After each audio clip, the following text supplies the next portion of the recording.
ഇന്ന് ഒരു special day ആണ് ഗൈസ്. അപ്പം സ്പെഷ്യൽ ഡേ എന്താന്ന് പോകെ പോകെ മനസ്സിലാവും. ബാക്കി ചെല്ലുന്നിടത്ത് വെച്ച് പറഞ്ഞുതരാം. ഡെസ്റ്റിനേഷനിൽ എത്തിയിട്ടുണ്ട് കേട്ടോ.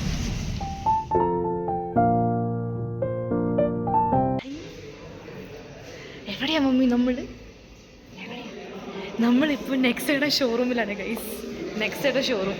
നമ്മൾ എന്തിന് നെക്സയുടെ ഷോറൂമിൽ വന്നു അത് ഉടനെ അറിയാം. നെക്സയുടെ ഷോറൂം എന്ന് പറഞ്ഞപ്പോൾ തന്നെ എല്ലാവർക്കും കാര്യം മനസ്സിലായിട്ടുണ്ടാവും അല്ലേ? ഞങ്ങൾ അങ്ങനെ പുതിയൊരു കാറ് വാങ്ങിച്ചിരിക്കുകയാണ്.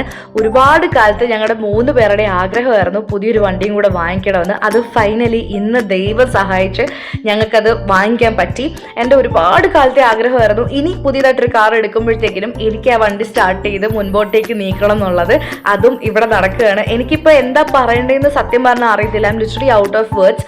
ഈ കാറ് നമ്മൾ ഇന്ന് സെലക്ട് ചെയ്യാനും ഇവിടെ വന്ന് ഇത് എടുക്കാനും ഒക്കെ ആയിട്ട് കുറച്ച് മാസങ്ങൾക്ക് മുന്നേ ഞങ്ങൾ പ്ലാൻ ചെയ്ത് സെറ്റ് ചെയ്ത് എനിക്ക് ബാംഗ്ലൂരിൽ നിന്ന് വരാൻ പറ്റാത്തത് കൊണ്ട് ലേറ്റായി പോയതാണ് ഇതിൻ്റെ റിസീവിങ്. അങ്ങനെ ഫൈനലി എനിക്ക് എൻ്റെ വണ്ടി സ്റ്റാർട്ട് ചെയ്യാനുള്ള ഒരു ചാൻസ് കിട്ടിയിരിക്കുകയാണ്. I M so excited.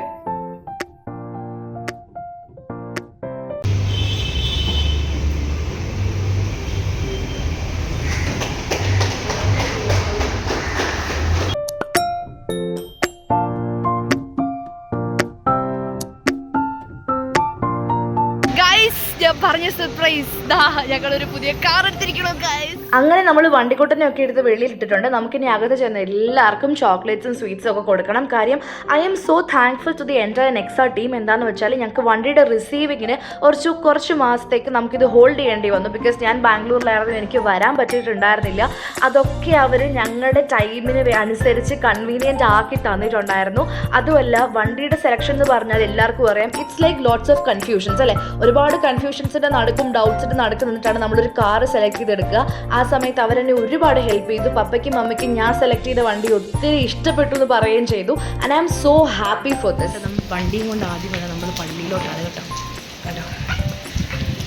നമുക്കിത് പ്രാർത്ഥിച്ചിട്ട് വണ്ടി ഇറക്കണം.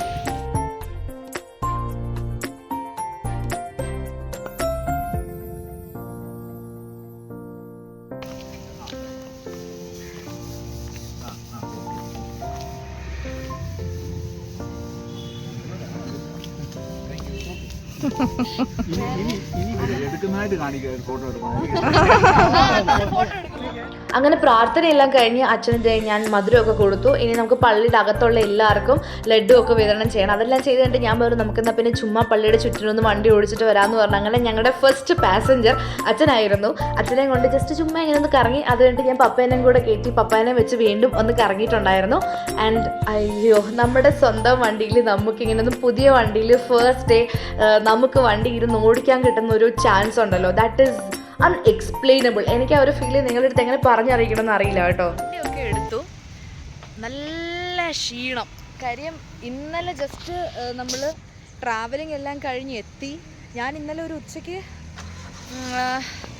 ഉറങ്ങാൻ കിടന്നത് മാത്രമേ എനിക്ക് അറിയത്തുള്ളൂ. ഞാൻ ഉച്ചയ്ക്ക് തുടക്കി ഉറക്കം വെളുപ്പിന് ഒരു 3 മണി കഴിയുമ്പോഴാണ് ഞാൻ അറിയുന്നത് സമയം ഒരുപാട് പോയിന്ന്. ഇനി നമ്മൾ വണ്ടിയൊക്കെ എടുത്തു കഴിഞ്ഞപ്പോഴത്തേക്കിനും നല്ല പെരുമഴ. നമ്മൾ തറവാട്ടിൽ കൊണ്ടുവന്നിട്ടുണ്ട് കേട്ടോ 2 വണ്ടിയും. അപ്പം വാവ്. അങ്ങനെ ഇന്ന് നമ്മൾ നമ്മുടെ വണ്ടിക്കുട്ടനുമായിട്ടുള്ള ആദ്യത്തെ ലോങ് ഡ്രൈവിന് പോകുവാണ്. ആദ്യത്തെ ലോങ് ഡ്രൈവ് ആയതുകൊണ്ട് തന്നെ നന്നായിട്ട് ഫുഡ് കഴിച്ചിട്ട് പോകാമെന്നും പറഞ്ഞുകൊണ്ട് ഞങ്ങൾ നേരെ ആലപ്പുഴയിലുള്ള ബ്രദേഴ്സിൽ കയറി. പപ്പയും മമ്മിയും അങ്കിളും ഒക്കെ മീൽസാണ് കഴിച്ചത്. ഞാൻ എന്നാൽ പിന്നെ ബിരിയാണി കഴിക്കാമെന്ന് പറഞ്ഞിട്ടൊരു ചിക്കൻ ബിരിയാണി ഓർഡർ ചെയ്തു. നമ്മുടെ വണ്ടിക്കുട്ടനെ അങ്ങ് എടുത്ത് പറപ്പിച്ച് വിട്ടു. ഭയങ്കര നല്ല എക്സ്പീരിയൻസ് ആയിരുന്നു കേട്ടോ. അങ്ങനെ നമ്മൾ എത്തിയിരിക്കുന്നത് അരുവിത്തറ പള്ളിയിലാണ്. എനിക്ക് ഭയങ്കര ഇഷ്ടമുള്ളൊരു പള്ളിയാണ് കേട്ടോ. ഇവിടെ വരാനും പ്രാർത്ഥിക്കാനും ഒക്കെ ഒരു സ്പെഷ്യൽ ഫീലാണ്. അപ്പോൾ ഞാൻ വിചാരിച്ചു എന്താണെങ്കിലും പള്ളിയിലോട്ട് വന്നു, എന്നാൽ പിന്നെ നമ്മുടെ വണ്ടി ഇവിടെ നിന്ന് വെഞ്ചരിപ്പിച്ചിട്ടും കൂടെ പോവാന്ന്. അങ്ങനെ താക്കോലും ഒക്കെ ആയിട്ട് ചെന്നു. ആദ്യത്തെ എണ്ണയൊക്കെ ഒഴിച്ചു. അത് കഴിഞ്ഞിട്ട് ഞങ്ങൾ മെഴുകുതിരിയൊക്കെ ഒന്ന് കത്തിച്ച് കഴിഞ്ഞിട്ട് ഞങ്ങൾ അച്ഛനെ കണ്ടു. വണ്ടിയൊക്കെ ഒന്ന് വെഞ്ചരിപ്പിച്ചു. അത് കഴിഞ്ഞിട്ട് പിന്നെ അമ്മയുടെ അനിയത്തിയുടെ വീട് തൊട്ടടുത്തായതുകൊണ്ട് ഞങ്ങൾ രാത്രി ആയപ്പോഴത്തേക്കിനും അവിടെ ചെന്നപ്പോൾ അങ്കിൾ പറഞ്ഞു വാ നമുക്ക് മീൻ പിടിക്കാൻ പോകുന്നു. പിന്നെ ഒന്നും നോക്കിയില്ല, ഞങ്ങൾ എല്ലാവരും കൂടെ മീൻ പിടിക്കുന്ന കാണാൻ വേണ്ടി ഓടിച്ചെന്നു. വിഭവ സമൃദ്ധമായിട്ട് ഫുഡ് കഴിച്ചിട്ട് നമ്മൾ പോകുന്നുള്ളൂ എന്ന് പറഞ്ഞു.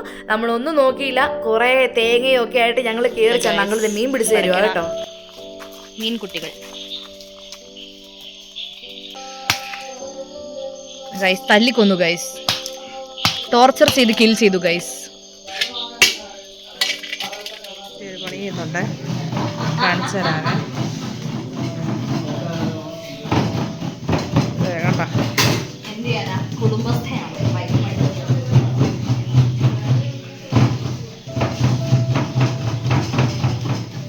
ആപ്പാടെ ചെയ്യുന്നൊരു പണിയാണേ. ചുമ്മാ ഞാൻ കഞ്ഞിക്കറി വെക്കുകയല്ലേ. എപ്പോൾ ഞാൻ വരുന്നതിന് മുന്നേ മീനിന്റെ അരപ്പെടുത്ത് അരച്ചു വെക്കാൻ അമ്മയുടെ താഴെ പറഞ്ഞു. ഞാൻ നല്ല സൂപ്പറായിട്ട് മീൻ വെട്ടി കറി വെക്കും ഗൈസ്. ആ എന്നെയാണ് ഇങ്ങനെ തളർത്തുന്നത്. Food ready. നല്ല മീൻ, ചപ്പാത്തി, കപ്പ, മീൻ കറി എവിടെയോ ഉണ്ട്. മീൻ കറി ഇതെന്നതാ, ചക്ക, അതെന്താ കുക്കർ, പ്രത്യേകിച്ച് ഒന്നും. അങ്ങനെ ഒരു വിഭവസമൃദ്ധമായ ഫുഡിങ്ങും കാര്യങ്ങളൊക്കെ നടക്കുന്നതിൻ്റെ ഇടയിൽ അങ്കിളിൻ്റെ ആൻറ്റിയുടെയും അവരുടെ കല്യാണത്തിൻ്റെ CD അവിടെ ഇരിപ്പുണ്ടായിരുന്നേ. ഞങ്ങളൊന്നും നോക്കിയില്ല, എന്നാൽ പിന്നെ ഞങ്ങളുടെ പഴയ രൂപമൊക്കെ ഒന്ന് കാണാമെന്നും പറഞ്ഞുകൊണ്ട് ഞങ്ങൾ ഇതാ TV-യിലിട്ട് ഞങ്ങളിങ്ങനെ കണ്ടുകൊണ്ടിരിക്കുക. നല്ല രസമുണ്ട്. എന്നാലും ഞങ്ങൾ ആഘോഷിച്ചു അർമാദിച്ചൊരു കല്യാണമായിരുന്നു. അമ്മയുടെ അനിയത്തിയുടെ കല്യാണം എന്ന് പറഞ്ഞാൽ അത്രയും വർഷങ്ങൾക്ക് മുന്നേ. ഞാനൊരു LKG UKG പഠിക്കുന്ന ഒരു പ്രായത്തിലായിരിക്കും കേട്ടോ. എനിക്ക് ഇന്ന് പറയുകയാണെങ്കിൽ കൃത്യമായിട്ട് ഓർമ്മയുമില്ല. അങ്ങനെ നല്ല രസമുണ്ടായിരുന്നു. അവിടുന്ന് തന്നെ മീൻ പിടിക്കുന്നു, ഫുഡ് കഴിക്കുന്നു, അവിടെ ഇരുന്നിട്ട് നമ്മൾ TV-യിൽ ഇവരുടെ കല്യാണത്തിൻ്റെ ഇതൊക്കെ കാണുന്നു.